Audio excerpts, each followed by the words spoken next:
Hi everyone and welcome back to my channel. So today's video is going to be on part 2 of my struggle with OCD. I just wanted to talk to you guys about my CBT experience. If you don't know what CBT stands for, it stands for Cognitive Behavioural Therapy.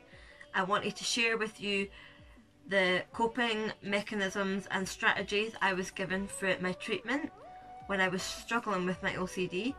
But before I get straight into the video, please remember to give it a thumbs up, subscribe, and let's get straight into the video. When I was diagnosed with my OCD, I was referred to cognitive behavioural therapy. When I went to my first appointment, I was really nervous. I was really scared. I had never really spoke fully or talked to anyone fully about what I'd been going through. So when I went into my appointment, the therapist sat me down and she just said, "How can I help you today?" And she asked me if I could explain to her a little bit about what was happening. So I explained to her that I had been having intrusive and unwanted thoughts about my loved ones, my mum and dad. To explain to me, what thoughts are you having?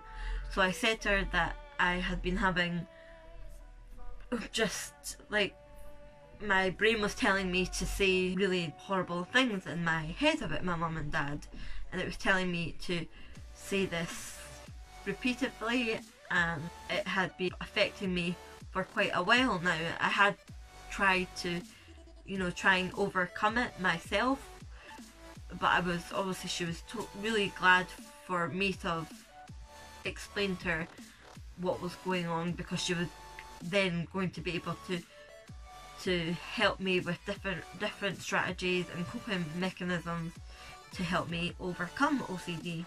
And some of the strategies that she had spoke to me about was avoidance. And the reason why we spoke about avoidance was because I said to her, when I was having these thoughts, I had been avoiding being around my mum and dad. And she said avoidance is actually not the best thing to do when it comes to having thoughts about this, because they say that when you avoid something, that's what makes your thoughts even worse, because it's just like the same thing as something bad was to happen. Say for example you went to a nightclub and something happened, or something had happened at school, or just anything, like just any examples, and you would just say to yourself you weren't going to be doing that again or going back to school the next day. And they'd always say that your problem is always going to be there, no matter how long you avoid the situation, it's just going to get worse. Whereas if you actually just put yourself in your fears and where the thoughts are triggered, help you eventually be able to cope with it. Because I said to her that I just not wanted to be anywhere near my mum and dad. I just wanted to stay completely away from them. And after she spoke to me about this in further depth, it actually was really helpful, because it just made me realise how avoidance isn't the answer, because that is how your thoughts are going to become worse, because they will become worse if you just completely shut yourself off from being in that situation. She also explained to me as well about the word acceptance, and when you hear the word acceptance, I was just a bit like, oh, I'm going to find it quite hard to accept these thoughts, because they're not nice thoughts to have, and it's not something you want to just say, yeah, that's fine, I'll have these thoughts. You just want these thoughts to go out your head completely. She just had said that acceptance is a good thing, because the more you accept something, the more you accept the thoughts that you're having, and just think to yourself, these are really silly thoughts, this is just ridiculous, they're not going to happen, the better it would get, and it would start to alleviate your thoughts. And she also explained to me as well about ignoring your thoughts.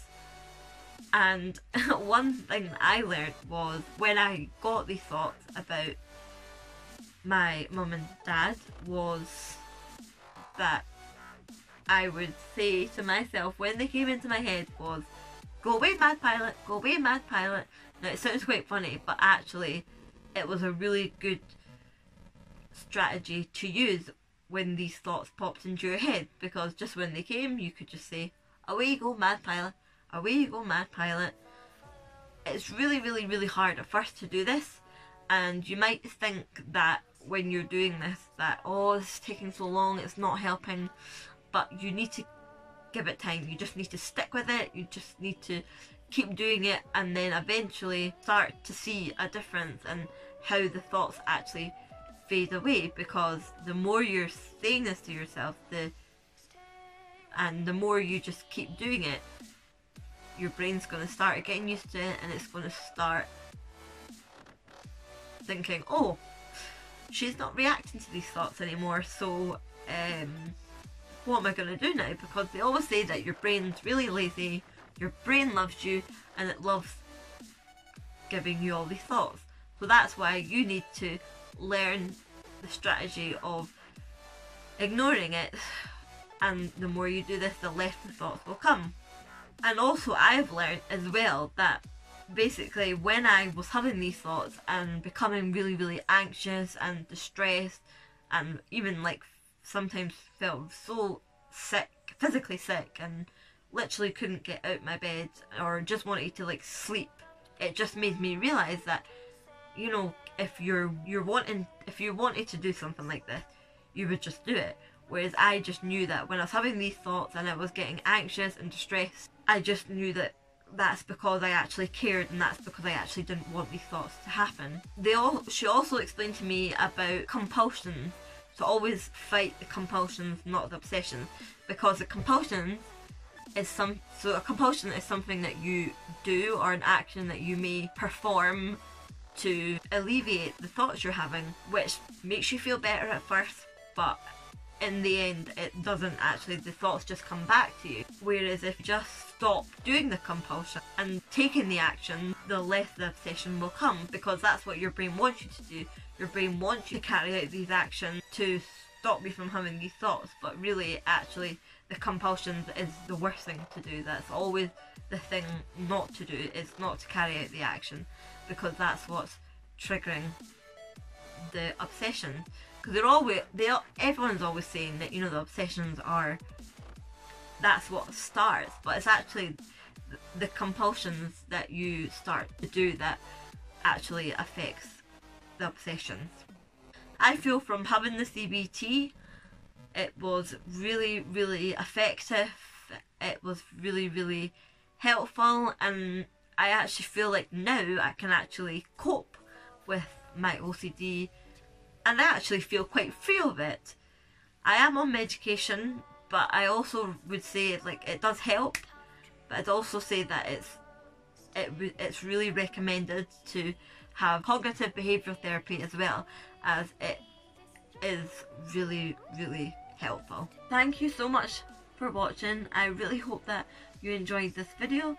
I hope that it can help others out there that are struggling from OCD or any other types of mental illnesses, as I know that it can be a really hard thing for people to go through. I also think it is important to raise a bigger awareness of different types of mental illnesses, including OCD, as it's not very nice for people out there that are struggling from it. But before I finish this video, please, if you've got any questions, leave a comment below, hit like, subscribe, and I will see you in my next video. Bye! Here we are.